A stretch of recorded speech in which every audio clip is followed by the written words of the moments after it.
چھوڑ دوں حیدر کی تو بچتا کیا ہے۔ علامہ پروفیسر ڈاکٹر ضمیر اختر نقوی رحیم اللہ کی کتابوں پر تبصرہ بزبان ینگ اسکالر سید احمد حسین نقوی، ہر ہفتے کی شام 7 بجے نینوا یوٹیوب چینل پر دیکھیے۔ اعوذ باللہ من الشیطان الرجیم، بسم اللہ الرحمن الرحیم، رب اشرح لی صدری ویسر لی امری واحلل عقدۃ من لسانی یفقہوا قولی۔ السلام علیکم ورحمۃ اللہ وبرکاتہ۔ سامعین گرامی، نینوا ایچ ڈی کی جانب سے میں سید احمد حسین آپ کے لیے خدمات ضمیر کا پروگرام پیش کر رہا ہوں۔ آج جس کتاب پر ہم تبصرہ کرنے جا رہے ہیں وہ کتاب مولائے کائنات علی بن ابی طالب علیہ الصلاۃ والسلام کی شہزادی زینب کبریٰ سلام اللہ علیہا کے نام پر ہے۔ اس شہزادی پر جناب ضمیر اختر نقوی نے جو منقبت نگاری کی ہے، نثر میں اور نظم میں دونوں اس کتاب میں مذکور ہے۔ بہرحال اس کتاب کا جو عنوان ہے وہ ہے شہزادی زینب کبریٰ سلام اللہ علیہا اور تاریخ ملک شام۔ تو یہ بہت انٹرسٹنگ کتاب ہے جس میں بی بی زینب سلام اللہ علیہا کا بھی ذکر ہے اور تاریخ ملک شام کے بارے میں بھی بہت سیر حاصل گفتگو کی ہے۔ تو یہ کتاب جو ہے وہ معلومات کا ایک خزانہ ہے۔ سب سے پہلے سیرت نگاری سے تعلق رکھتی ہے، پھر اس کے بعد تاریخ سے تعلق رکھتی ہے۔ شہزادی زینب کبریٰ سلام اللہ علیہا کی جو خاصیت ہے کتاب کی، تو اس میں جو مخصوص نکات ہیں وہ آپ کے سامنے پیش کرے دیتا ہوں کہ تاریخ ولادت اور وفات کا تعین اس میں جو ہے وہ مل جائے گا آپ کو، جبکہ مختلف جنتریوں میں مختلف کتابوں میں یہ کنفیوژن ہے، لوگ جو ہے وہ شبہ کا شکار ہیں، اختلاف ہے کہ آیا کہ صحیح تاریخ ولادت اور صحیح تاریخ وفات کیا ہے۔ اس کے بارے میں خود نہیں کہہ رہا ہوں، دعوے دار نہیں ہوں، بلکہ خود ڈاکٹر ماجد رضا عابدی صاحب نے یہ فرمایا ہے۔ صفحہ نمبر 13 پر آپ کو ان کے پیش لفظ میں مل جائے گا کہ ایک بہت بڑا کام اس کتاب میں یہ ہوا کہ تحقیقی اعتبار سے حضرت زینب علیہ السلام کی ولادت اور وفات کی تاریخوں کا تعین کر دیا گیا۔ اب اسلامی جنتری اور اسلامی کیلنڈروں کے مشتہرین کو چاہیے کہ اس تحقیق سے فائدہ اٹھاتے ہوئے اپنی اپنی جنتریوں کو درست کر لیں۔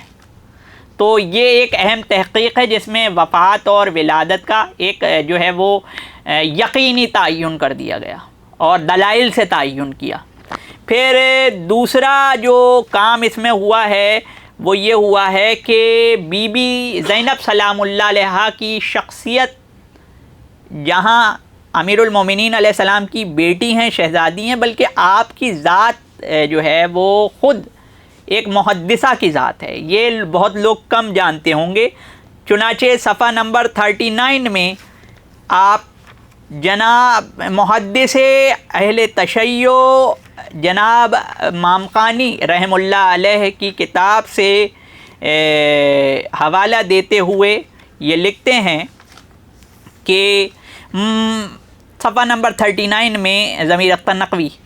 کہ مرحوم شیخ عبداللہ مامقانی نے جلد نمبر 100 میں تنقیح المقال ان کی کتاب تھی، اس میں بی بی زینب کی فضیلت اس طرح بیان کی ہے کہ زینب بنت علی امیر المومنین کو مرحوم صدوق یعنی شیخ صدوق رحم اللہ علیہ نے راویان حدیث میں شمار کیا ہے۔ تو یہ آپ کی منزلت ہے کہ آپ ابن امیر المومنین کے ساتھ ساتھ خود ذاتی طور پر محدثہ ہیں۔ اور جو لوگ یہ سمجھتے تھے کہ ضمیر اختر نقوی صاحب کا علم محدود ہے، انہوں نے اردو کتابوں سے ذاکری سیکھی ہے، تو آپ اس کتاب میں چھوٹی سی مختصر کتاب میں آپ دیکھ سکتے ہیں کہ ذوق اور تحقیق کا یہ عالم ہے کہ تنقیح المقال کا بھی حوالہ دیا گیا ہے۔ ٹھیک ہے، تو وہ عبداللہ مامقانی رحم اللہ علیہ کو جانتے تھے، ان کی تحریرات سے آشنا تھے۔ بہرحال پھر اس کے بعد مدفن جناب زینب سلام اللہ علیہ کی تحقیق اس میں مل جائے گی جو کہ سرسری تعلق رکھتے ہیں تاریخ سے تو ان کو تو اتنا نہیں معلوم ہے، مگر جو اس بحر میں ڈوبے ہوئے ہیں تو ان کو معلوم ہے کہ مدفن بی بی زینب سلام اللہ علیہا سے متعلق تاریخ میں بہت بڑا اختلاف ہے، اور یہ اختلاف جو ہے وہ اگر آپ کو اس کا خلاصہ کر لیں تو اس 3 بڑے بڑے اختلافات آ جاتے ہیں کہ آیا کہ بی بی زینب سلام اللہ علیہا کا مدفن یعنی کہ مزار شریف مدینہ میں ہے، یا پھر بی بی زینب سلام اللہ علیہا کا مدفن یعنی مزار شریف مصر میں ہے، یا پھر بی بی زینب سلام اللہ علیہا کا مدفن یعنی مزار شریف شام میں ہے جس کی زیارت کرنے لوگ جاتے ہیں۔ تو ضمیر اختر نقوی نے باقاعدہ طور پر تمام تاریخوں کو چھان کر تطبیق دے کر، یہ تطبیق لفظ بھی جو ہے وہ جاننے والے جانتے ہیں، یہ محدثین استعمال کرتے ہیں کہ جب اختلافات جو ہے وہ برپا ہوتے ہیں تو ان کو پیرالل لا کر ایک سچائی کو ڈسکور کیا جاتا ہے جس کو تطبیق کہتے ہیں۔ تطبیق دے کر جو ہے وہ بی بی زینب سلام اللہ علیہا کے بارے میں یہ تعین کیا کہ بی بی زینب سلام اللہ علیہا، زینب نام کی مولا علی کی 3 بیٹیاں تھیں۔ ایک بیٹی شہزادی زینب جو کہ 14 سال کی عمر میں مدینے میں شہادت پا گئیں، انتقال کر گئیں، اور ان کا مزار مدینے میں ہے۔ دوسری بیٹی جو تھیں بی بی زینب جو کہ وہ بھی کربلا میں تھیں، اور وہ بی بی زینب صغرا تھیں، تو انہوں نے آپ نے بھی کربلا کی تشہیر بہت کی، تو ظاہر ہے کہ مخالفین کے ایک وزیر نے آپ کو شہر بدر کر دیا اور مصر میں آپ جا بسیں، اور پھر وہاں آپ کی جو ہے وہ آپ کا انتقال ہوا، اور آپ کا روضہ مصر میں موجود ہے۔ اس لیے مصری دعویٰ کرتے ہیں کہ یہاں بی بی زینب سلام اللہ علیہا کا مزار ہے۔ وہ تو یہی کہتے ہیں کہ یہ کربلا والی وہ اخت الحسین جناب شریکت الحسین علیہ الصلوۃ والسلام کا مزار ہے، مگر اصلی تحقیق یہ ہے کہ وہ مزار بی بی زینب صغرا کا ہے۔ اب رہی بات بی بی زینب کبریٰ کی کہ جن کو ہم شام، جن کے مزار کو، جن کے روضے کو ہم شام میں جو ہے وہ دیکھتے ہیں، شام میں زیارت کرنے جاتے ہیں، وہ بی بی زینب جس کے خطبے سے دربار یزیدی لرز گیا، وہ خطبہ بھی اس کتاب میں موجود ہے، اور شام میں جو خطبہ علی بن حسین علیہ السلام، امام زین العابدین علیہ السلام نے دیا، وہ خطبہ بھی آپ کو اس کتاب میں مل جائے گا۔ بہرحال تحقیق کے کئی بیش قیمت نکات آپ کو اس کتاب میں مل جائیں گے۔ پھر ملک شام کے بارے میں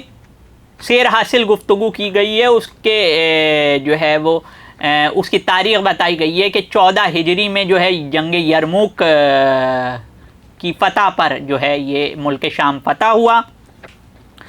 دمشق دال پر زبر ہے یا زیر ہے، اس کے بارے میں تحقیق جو ہے وہ پیش کرتے ہیں 153 پر، پیج نمبر 153 پر۔ یہ شہید ثالث قاضی نور اللہ شوستری کتاب مجالس المومنین میں لکھتے ہیں۔ یہ وہ عالم نہیں ہے، وہ ذاکر نہیں ہے جو بے حوالہ بات کرتے ہیں، بلکہ آپ نے خود کہا تھا وہ اور ہیں، گم ہیں جو سرابوں کی فضا میں سانس بھی لیتا ہوں کتابوں کی فضا میں۔ تو ضمیر اختر نقوی قاضی نور اللہ شوستری کا حوالہ دیتے ہوئے لکھتے ہیں کہ صاحب معجم لکھتے ہیں کہ اس کے پہلے حرف پر زیر اور دوسرے حرف پر زبر پڑھی جاتی، یعنی کہ دمشق پڑھا جاتا ہے۔ دمشق صحیح لفظ ہے، مگر جمہور نے جو ہے وہ دمشق پڑھا ہے اس کو، ٹھیک ہے۔ تو بہرحال اس کے بارے میں یہ جو ہے وہ حرفی ترکیب بھی جو ہے وہ بیان کی ہے، اتنی باریک بینی سے جو ہے وہ تاریخ ملک شام کو بھی لکھا گیا ہے۔ پھر دمشق کی یونیورسٹی کے بارے میں اور حلب کی یونیورسٹی کے بارے میں، شام کے مختلف جو ہے وہ دیگر جو ہے شہر ہیں ان کے بارے میں جو ہے وہ سیر حاصل گفتگو کی گئی ہے۔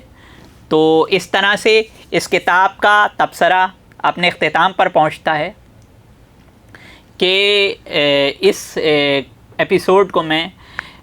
میر حسن میر کے شعر سے کہ انہوں نے جو پڑھا ہے کلام اس شعر سے میں اس کا اختتام کروں گا کہ عزم باطل کو کئی ٹکڑوں میں بٹتا دیکھا،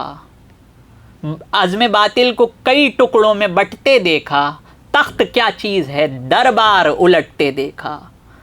خطبہ زینب نے سنایا تو علی یاد آیا،